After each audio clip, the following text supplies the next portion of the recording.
Ernest Hemingway es un señor que todo el mundo conoce, la de la edad de nosotros. Como dijo alguien, creo que la Heidi, que ahora mucha gente ya no leía a Ernest Hemingway, a saber, pasó de moda o a saber qué sería. Pero bueno, la vida de él es sumamente interesante porque era un hombre con un gran carisma, con un espíritu apasionado tremendamente, que se entusiasmaba por las cosas nuevas que veía. Curiosamente, vamos a ver que de todos los países por los que pasó, en cada país escribió un libro relacionado con los temas de ahí. Había nacido en Illinois, su papá era médico, su mamá era concertista, o sea, pensemos que estamos en un nivel socioeconómico y cultural bastante alto. Los papás querían que aprendiera a tocar el violonchelo, lo cual se negó, pero además dice, odiaba llamarse Ernest, no sé cómo le hubiera gustado llamarse. Tenían sus papás una casa de campo en el lago Michigan y cerca había un campamento de indios pieles rojas, cosa que él visitaba con una gran frecuencia porque le llamaba la atención, pues, las costumbres diferentes, lo exótico de su manera de vida, etcétera. ¿Ya vieron? Ahora, ¿cómo era su carácter? Él se inició como periodista desde que estaba en la escuela. En sus últimos años de high school ya había empezado a escribir pequeños artículos para el periódico local, para revistas pequeñas. Y había escrito 7 novelas, 6 cuentos y 2 historias basadas en hechos reales. Cualquier cosa que le pasaba, pues él definitivamente lo usaba para contar una historia. Pero su carácter aventurero lo hizo vivir en diferentes lugares que van a constituir, como les decía, el escenario de sus escritos. Sus lugares de evidencia, digamos, fueron la Primera Guerra Mundial, la Guerra Civil Española, en la que participó activamente. Luego estuvo en París, en el África, en Cuba, en España, y cada uno de esos lugares dejó en él una huella imborrable que se refleja en sus obras.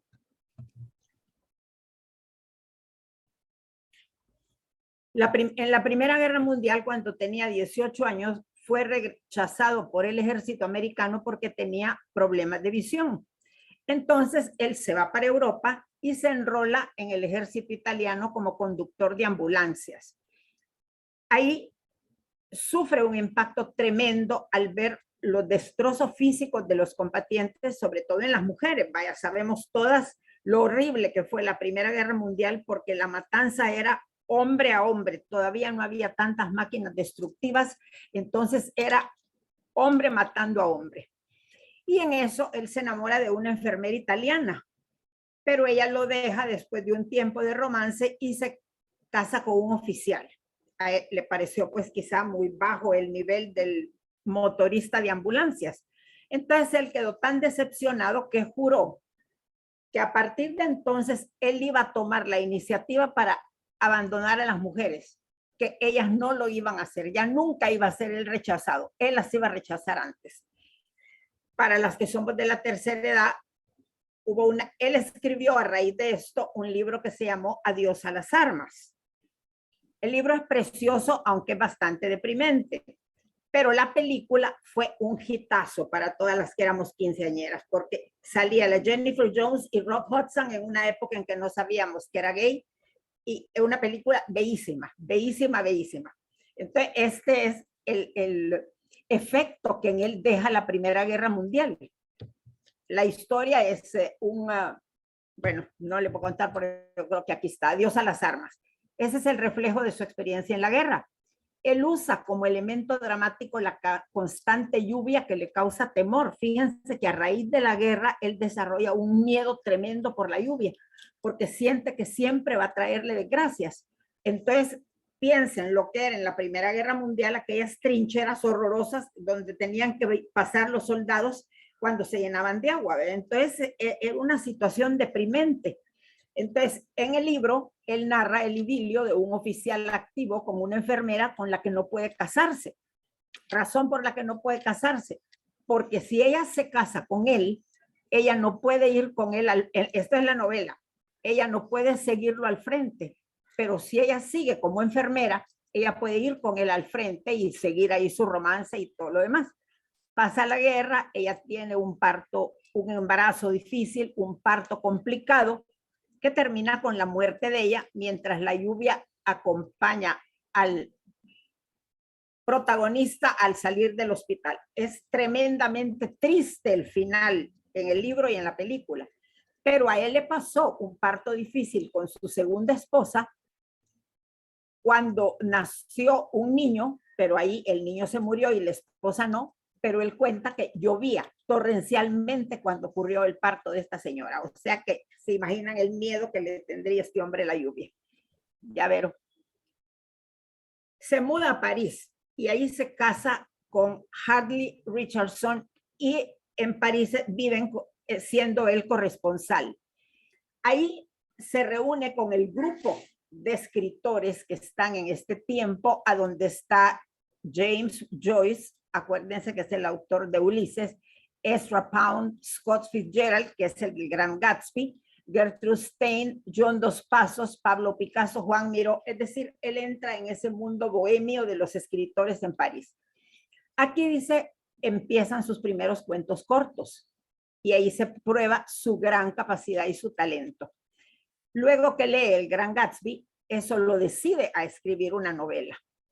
Y con un grupo de amigos viajan a Pamplona y Pamplona va a ser el segundo lugar que a él le enamora, pero al grado máximo.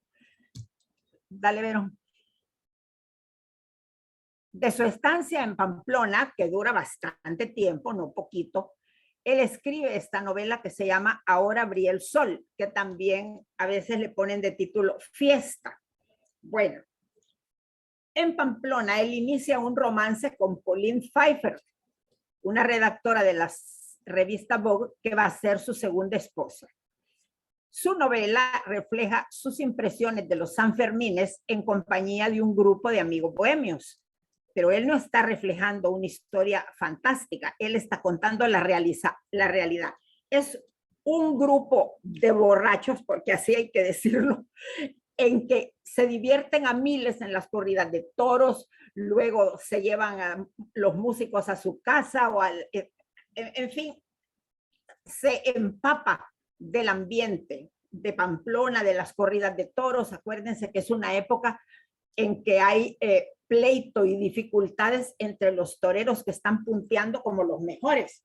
El pleito famoso que hay, que es hasta en los periódicos y todo, entre, ay, ¿cómo se llama el papá de Miguel Bosé? Dominguín. Hay un pleito entre Dominguín y otro torero que se escapan a matar entre ellos. Entonces, para Hemingway esto es una experiencia maravillosa. Al ver el carácter, digamos, de los españoles que son de mecha corta y todo lo demás, la idea de los Sanfermines y el peligro que puede suponer correr con ese animalero, ¿verdad?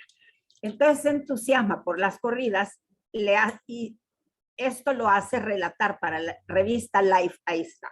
Antonio Ordóñez era el otro que estaba peleando con Dominguín. Y escribe otros cuentos, uno que se llama Muerte en la tarde y El verano sangriento. La película que se filmó de Ahora brilla el sol tiene a Errol Flynn y a Ava Gardner, pero quiere la casualidad que tanto Errol Flynn en sus borracheras fue parte de este grupo de Pamplona y él tuvo un romance tórrido con Ava Gardner, así que él aprovechaba todos los instantes. ¿Sí vieron? Ahí tenemos una foto, esa es la ventaja de esto, que ahí están las fotos, ahí está en medio Hemingway y la que está ahí a la par de él, fíjense que a la izquierda de él da la impresión de que es la Ingrid Bergman, podría ser, pero en fin, ahí se ve perfectísimo el entusiasmo de la corrida de toros. Dale, Vero. Ay, ahí es el fiestón que sigue después de la corrida, ¿verdad? Ahí está el hombre con la guitarra y él con su bebida y todo. Entonces es una época bohemia fantástica. Bueno, él es capaz de hacer fiesta en cualquier lado. Entonces, el resto de su vida va a ser una vida aventurera de trotamundos. Ya es un escritor reconocido, con solvencia económica, le pagan muy bien, tanto la revista Life como las editoras, y entonces se instala en Key West a escribir y a viajar. va de pesca en el Caribe, va de cacería al África y sigue viendo los toros en Pamplona. En Key West conoce a Martha Gellhorn, que es una periodista que lo sigue a España durante la Guerra Civil Española y que va a ser su tercera esposa. Él regresa frecuentemente a España como corresponsal de Life y también a París. Entonces, fíjense que es una vida de trabajo, pero al mismo tiempo de grande divierta. Ahí están dos fotografías, una con un tremendo peje y la otra, me imagino que es en alguna cacería en el África, donde está hasta con su chuchito. ¿Qué pasa en la Guerra Civil Española? Vaya, ahí no solo va como corresponsal. Hemingway se incorpora al ejército republicano, es decir, con las izquierdas, como corresponsal para un periódico del Canadá, de Toronto. Entonces ahí escribe dos novelas. La quinta columna no tiene tanto impacto, pero ¿por quién doblan las campanas? Sí es impactante. Hubo una película en que la protagonista es Ingrid Bergman y el hombre Gary Cooper, y él en esa novela cuenta las aventuras que pasan, porque él está en la guerrilla, por supuesto, en las montañas deteniendo el ejército de Franco, y hay un relato que a mí me impresionó tremendo la primera vez que lo leí, porque él cuenta al detalle que su grupo guerrillero tenía a cargo volar un puente enorme que había entre dos montañas y con un río tumultuoso abajo. Entonces él va contando detalle por detalle los que están de este lado del puente, los que están del otro lado del puente, cómo van a poner las cargas de dinamita, luego la expectativa tremenda que él dice que es algo así como estar en la antesala de la muerte, porque tienen que volar el puente antes de que empiece a pasar el ejército. Entonces, bueno, llega el momento 3, 2, 1 y cuando aprieta el detonador, el puente no le pasa nada. Entonces dice, es un momento de angustia porque sabe que entonces los van a capturar a ellos. Pero entonces, al segundo intento, el puente cae en pedazos. Miren, me impresionó cuando lo leí la primera vez, pero me impresionó más cuando después de que pasó la guerra de aquí, los sinvergüenzas del FMLN sacaron un reportaje completo de cómo habían volado el Puente de Oro y créanme que la descripción es casi igual. Trajeron hombres ranas, por supuesto, de Europa para que le pusieran las cargas al puente, unas bajo el río, otras arriba del río, y esa expectativa igual. Y 3, 2, 1, el primer detonante y no cae el puente, hasta el segundo. Así que el realismo de esta historia de veras que es tremendo. Como les digo, quizá por la impresión que me hizo la primera vez cuando leí lo del Puente de Oro, es que creí que me iba a dar un derrame cerebral, ¿verdad? Bueno, ahí en la Guerra Civil pasa un suceso bien interesante. John Dos Passos es uno de sus grandes amigos escritores que lo conoce en París y que tanto él como Hemingway se enrolan en el ejército republicano en las brigadas internacionales. Acuérdense que al ejército republicano, el que estaba defendiendo el gobierno en contra de Franco, le llegan soldados de bastantes partes del mundo que simpatizan con la República. Entonces, Rusia manda sus famosas brigadas internacionales, Estados Unidos manda la brigada Lincoln, Inglaterra manda otra brigada, y entonces ellos están en medio del grupo en que hay diferentes tendencias ideológicas. Hay socialistas, hay izquierdistas nada más pacíficos y hay comunistas furibundos. Entonces, en el grupo del Partido Comunista acusan a un español que se llama José Robles, que es un destacado militante de izquierda, pero por un desacuerdo que hay entre él y las autoridades del partido, acaban fusilándolo a este José Robles. Entonces, para Hemingway este es un choque tremendo porque él siente que fue injusto haberlo fusilado, ya que era un hombre que había servido muchísimo al partido. Y a raíz de eso, se pelea con su amigo John Dos Passos, porque dice que no puede entender ese tipo de justicia, ¿verdad? Miren, este no es el único caso que pasó en la Guerra Civil Española. Acuérdense del libro de Orwell que se llama 1989, Orwell era un izquierdista que estaba en Barcelona luchando contra Franco también. Pero entonces él empezó a ver las injusticias que cometían los del Partido Comunista, que hablaban mucho de preocuparse por el pueblo estaba aguantando hambre, no tenía suficientes pertrechos, en cambio los dirigentes la pasaban muy felices. Entonces él escribió un libro que se llamó Carta a Cataluña o algo así. Entonces se salió de la guerra, pero fue muy mal visto por los países que apoyaban la República. Entonces por eso él fue a vivir aparte, casi desconocido, y las dos novelas que escribió en 1984, y no me acuerdo cuál otra, las escribió bajo seudónimo. Entonces, esos son dos ejemplos de intelectuales que entraron a la guerra con la buena intención de ayudar a establecer una república en contra de la monarquía, y a la hora de las horas se decepcionaron al ver que no era la república que ellos esperaban, ¿verdad? Entonces, ahí es donde él va a conocer a Marta, esta que va a ser su tercera esposa. Ya verán.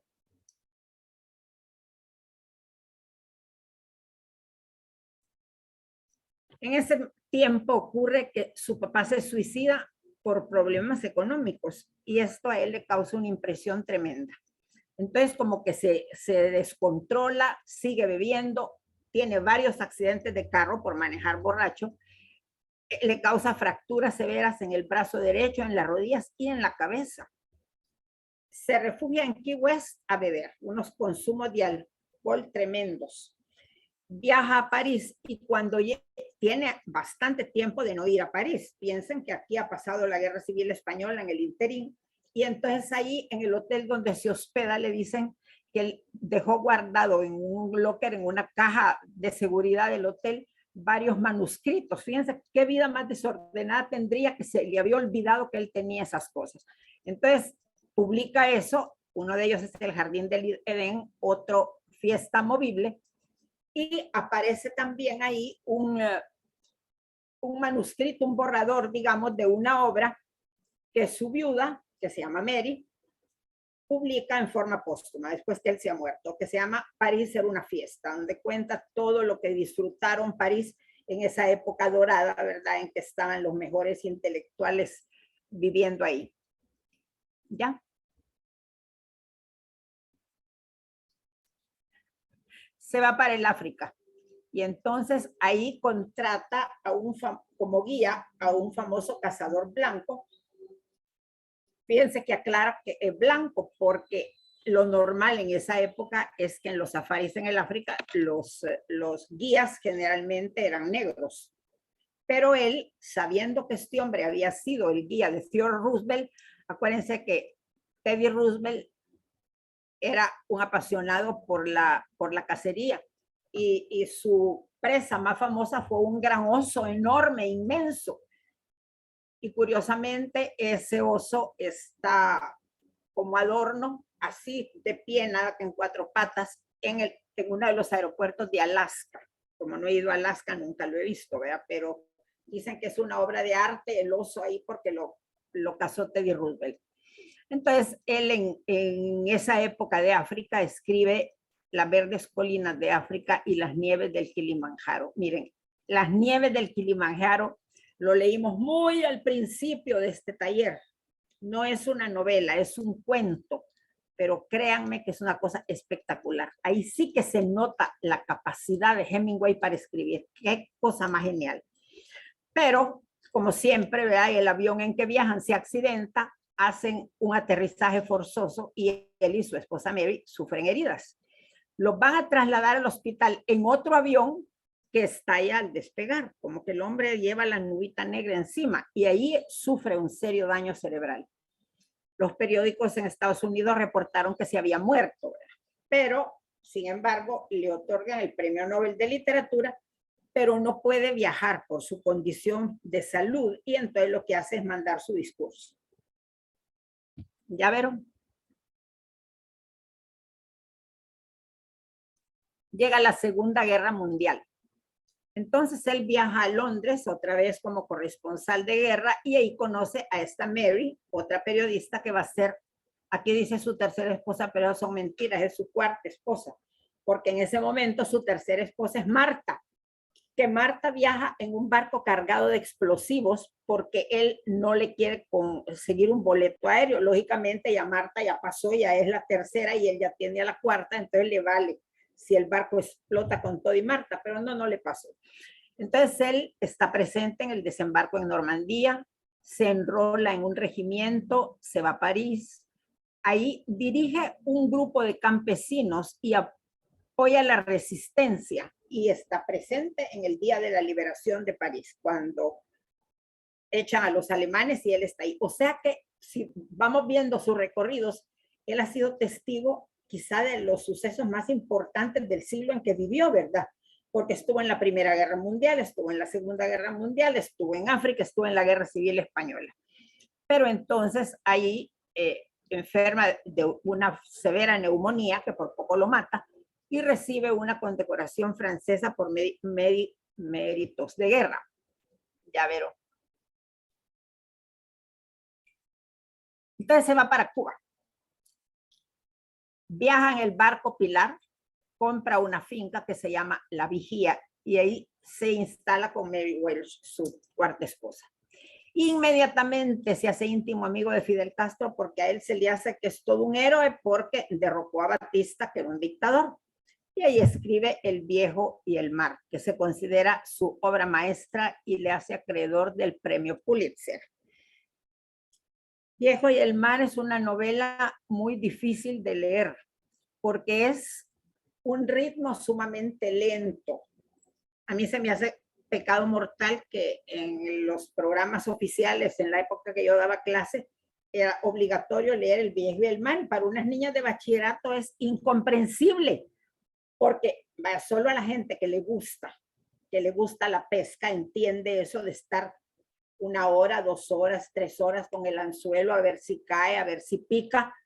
Pero él, además de hacer una descripción bien grande de todo el proceso de pescar, él pone una parte muy humana contando que en ese pueblo de pescadores hay un niño que le tiene que ayudar a su mamá, creo yo, económicamente. Y el cipote lo que puede hacer es acompañar a los pescadores que llegan del extranjero, a los turistas, para enseñarles los lugares a donde a donde están los bancos de pescado, ¿verdad? Pero el cipote pasaba bien deprimido porque había adquirido fama de que él les daba mala suerte a los pescadores, que el que viajaba con él no pescaba nada o se le escapaban las presas. Entonces el protagonista de la novela de Hemingway contrata al niño y con un gran entusiasmo porque él dice que va a probar que no tiene mala suerte. Entonces ahí es donde empieza un poco tediosa la novela, hablando de cómo pasan las horas, que si llega un pescado, que si no vale la pena, hasta que al fin pesca uno inmenso, pero inmenso. Y entonces el muchachito bien contento porque ya se le quita la mala fama, porque ya lo van a contratar. Y a medida que el pescado está luchando para zafarse del anzuelo y todo el cuento, entonces se golpea contra no sé qué y empieza a sangrar el pescado y entonces empiezan a llegar los tiburones. Entonces, después de toda esa aventura maravillosa del pescado tan grande que el niño va a recuperar su prestigio, resulta que los tiburones se comen todo el pescado. Entonces, el final es una cosa tan triste, pero tan triste, porque el hombre trata de ver la penuria de esta aldea de gente tan pobre que no tiene suerte, que hasta la mala suerte los persigue. Pero como les digo, para que lo lea una muchachita, la Vero se debe de acordar de bachillerato, es desastroso. Yo les hubiera dado mejor a leer Las Nieves de Kilimanjaro, que es más interesante, pues, digamos. Entonces, él convierte La Habana en su ciudad favorita. Vaya, cliente frecuente de todos los bares de La Habana, que todavía hoy son famosos. Hay fotos de Hemingway, hay un trago que dicen que es el que hizo famoso a Hemingway con mojito y no sé qué más otras cosas. Entonces, cuando se da cuenta de que el panorama en Cuba no está como él creía que iba a ser y que Castro planea expropiar las propiedades de los extranjeros, entonces deja unos documentos en cajas de bancos cosa que todavía no he llegado a entender si lo recuperó alguna vez o ahí se quedaron, pero lo cierto es que vende sus propiedades y se va de Cuba. Ya vieron. Ahí está.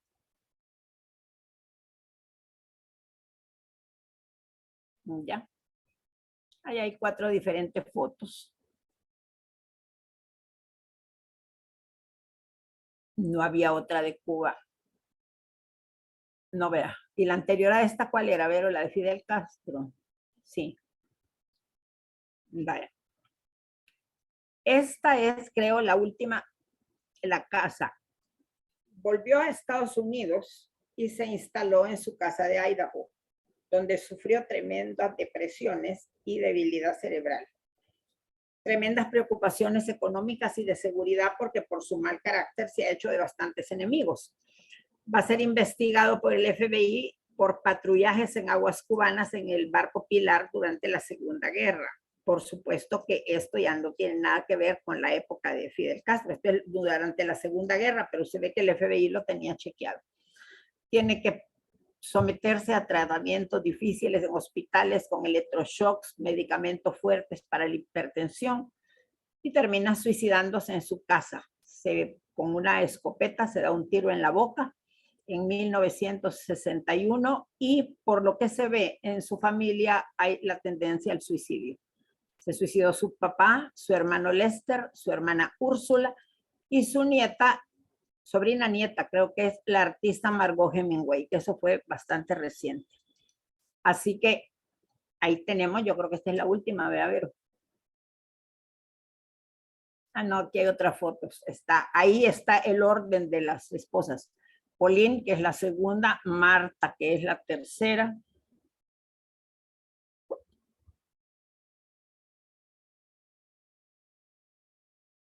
Hedley, que es la primera, aquí, y Mary, que es la última, que fue su viuda, y la que escribió pues los últimos libros que quedaron sin publicar cuando él se murió. Pero aquí tienen una vida, podemos decir, exitosa, un hombre que disfrutó la vida, disfrutó países, paisajes, mujeres, etcétera, pero que al final no tuvo nada más que el suicidio, ¿verdad? Lo que es sumamente triste en un panorama así. Bueno, yo creo que esto era la última. No, me faltan 2 y la última es una cosa impresionante porque él tenía su manera de escribir es preciosa, entonces uno puede ver, fíjense, es estas cosas, esto tan bonito.